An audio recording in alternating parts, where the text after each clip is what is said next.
Ang lulutuin ko ngayon ay tofu casserole. Isa itong Chinese recipe, so handa na ako ng garlic. Hiwain ko siya ng medyo malalaki. So about 8 cloves of garlic. Mas marami, mas masarap, mas malasa. So hiwain ko na rin yung aking firm tofu. Yun, kailangan natin dito ng firm tofu para hindi siya madurog kapag pinrito natin. At maghiwa na rin tayo ng Chinese sausage. So, hindi na natin kakailanganin ng sugar sa recipe na ito dahil medyo matamis na yung ating Chinese sausage.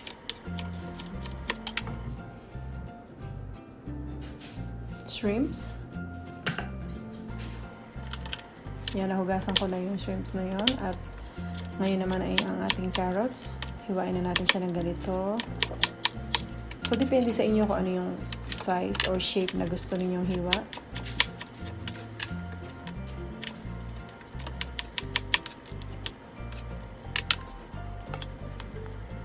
At ang ating shitake mushrooms, tanggalin lang natin yung button-like part na yon.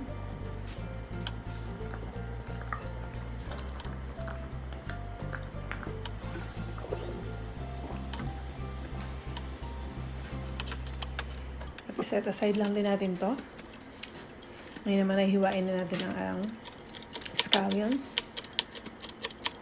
So, hiwalay natin yung white part dun sa green part.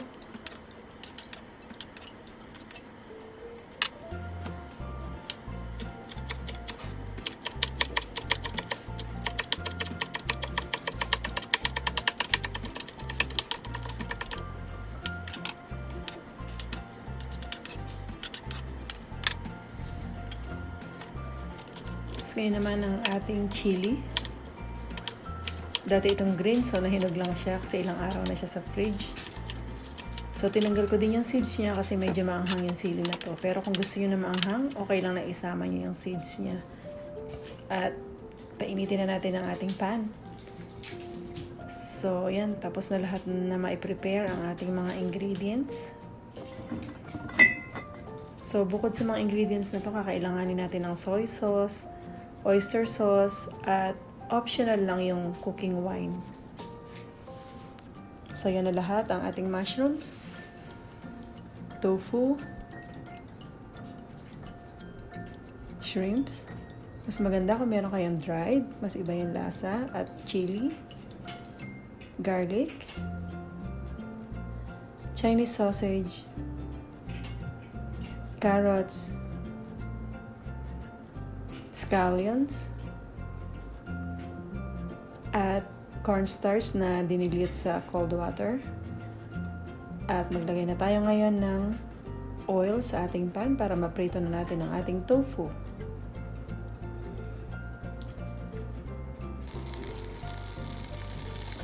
So, kailangan lang natin siyang i-lightly brown ang pagkaka-fry.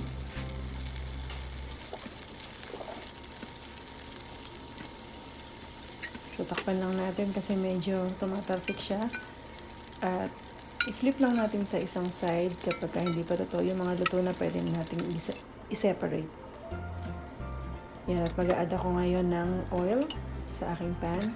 At i-saute ko na ang ating garlic, scallions, yung white part, sa Chinese sausage, shrimps,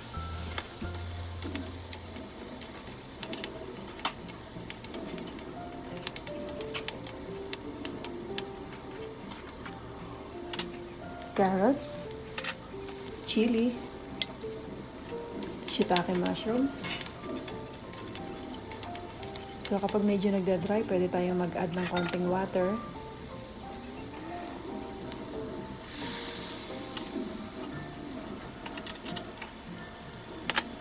Tapos, add ko na yung soy sauce, oyster sauce, cooking wine, at add ko na yung tofu.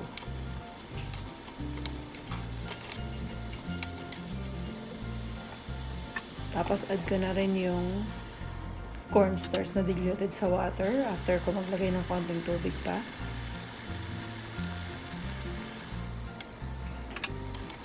Yan, para to thicken, you know, the sauce.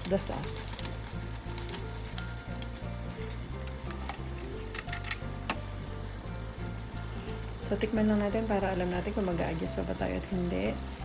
At i-add natin yung half ng scallions. Yan, halo-haloin lang natin siya at i-transfer ko na siya sa pot. So, ito yung clay pot na paglulutuan natin ng continuously dun sa ating tofu casserole. Pero hinaan lang natin yung apoy para lahat ng ating ingredients ay mag-blend.